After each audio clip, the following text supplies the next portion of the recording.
Have you guys heard the story about Taylor Casey? I'm going to try to make this very quick and very succinct, but this story has more twists and turns in a bag of twizzlers, okay? So Taylor Casey is a 41-year-old black woman from Chicago, right? And Taylor is a yoga instructor already in Chicago. But she wants to get some additional credentialing that will allow her to elevate her yoga career. So she goes on this yogi retreat in the Bahamas to get that additional credentialing, right?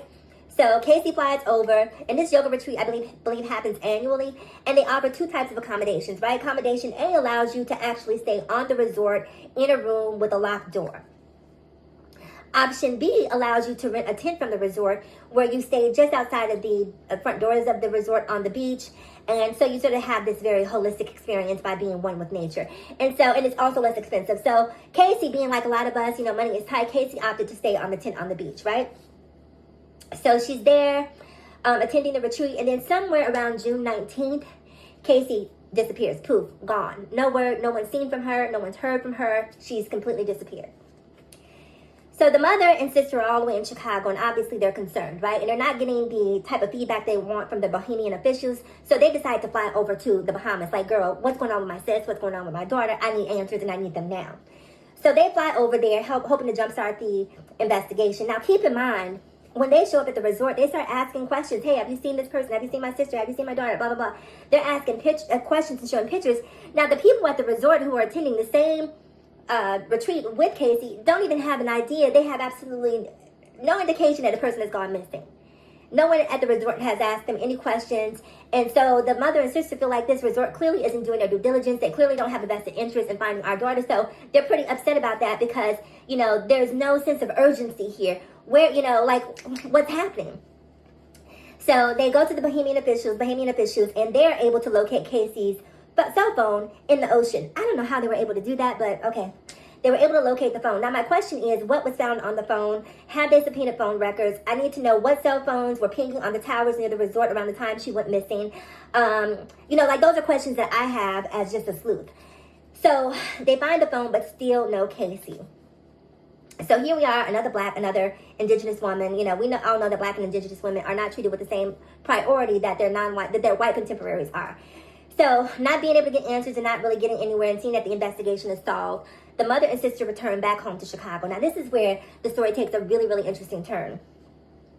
Because the entire time that they've been looking for a black woman, the mother and sister have withheld the information that Casey is actually a black trans woman. Not that makes any difference in the sense of urgency and amount of attention that this case deserves, but it's really interesting that they chose to withhold that information because they knew that the sort of prejudices that might result from them being completely transparent about what's happening here, about who Casey is. So here we are. It is July 31st, 2024. Still no Casey, still no answers, and honestly, more questions from me because that phone to me, I need to know who she last communicated with. I need to know what phones were near her phone. Like I said, there's so much data on cell phone towers in this day and age that they should be able to sort of triangulate which cell phones were in that area. In addition to that, where are the cameras around the resort? Where are the cameras, the traffic cameras? I know that this is the Bahamas and not the U.S., but I would imagine that there's some level of surveillance being that it's right outside of a resort. So I'm curious to know what you think, whether you think that now that we know that she is trans, whether or not that makes a difference in terms of the way this investigation is being investigated. And also whether or not you understand exactly why the mother and sister chose not to disclose this information. I hope that Casey is okay. All sides at this point are pointing towards something ominous, but I really need to know the why. Why and what happened at this point. So comment below. I'm curious to know what you think, and I will see you guys in the next video. And spread this information about Casey. Get it out there. Before I go really quick, I watched this, and I know the Bahamas is not, Jamaica, but I watched this documentary about trans people in Jamaica one time. And it was called, what was it called? Well, it's a Vice documentary. It was called The Gutter, oh my God, something, right? And it basically showed how poorly trans people are treated in some of these island countries, island nations. And having seen that documentary on Vice, if I'm able to think of it, I'll leave it in the comments below. And if you've seen the documentary that I'm referring to, definitely leave it in the comments. But it's a bunch of trans people, LGBTQIAP people, and they essentially live in the gutters there. People ride past, they throw bottles at them, they throw food. They are literally treating them like they are subhuman.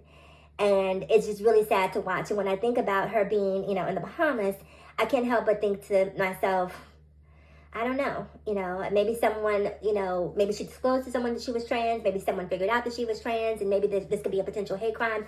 I don't know what happened here, but I know that we definitely need to get answers, and Casey's mother and sister definitely deserve answers. So spread the news, and I will see you guys in the next video. Bye.